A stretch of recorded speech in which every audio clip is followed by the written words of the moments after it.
Welcome back to Guitar Theory Modules. This is Module 22 and we're on page 64. In this module, I'm going to briefly introduce you to the circle of fifths.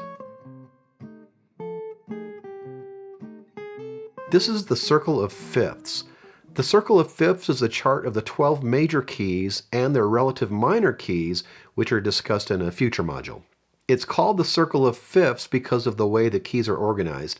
If you start at the top in the key of C major and move clockwise, the next key is G, which is the fifth note of the C major scale, and it's also a perfect fifth above C. If you continue clockwise, the next key after G is D, which is the fifth note of the G major scale, and is also a perfect fifth above G. And this pattern continues around the circle and loops back at the top to C. The major keys appear outside the circle in uppercase letters. The relative minor keys appear inside the circle in lowercase letters near their relative majors. And minor keys are going to be introduced in Module 55, so you don't need to worry about those minor keys just yet.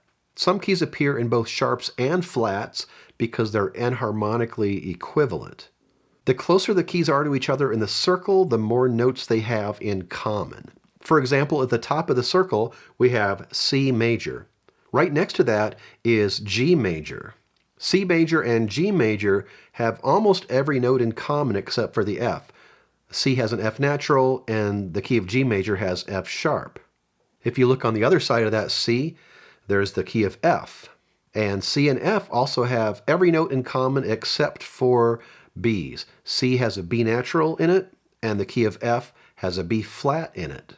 If you go farther around the circle and compare the key of C major to the key of A flat, C has all naturals, A flat has a B flat, E flat, A flat, and a D flat in it. So those two keys have fewer notes in common.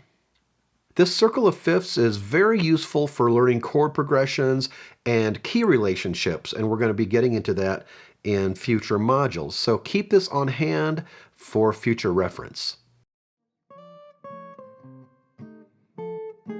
You're going to start to see plenty of patterns in the circle of fifths once we begin to explore chord progressions and how chords and scales are tied to each other. For now, keep page 64 on hand for future reference. And because this diagram is so important, I've made a PDF of this page and put it on my website, and you can download that for free. I'll leave a link for that in the description. I've also included the circle of fifths on page 232 in the back of Guitar Theory Modules, so you can find it easily.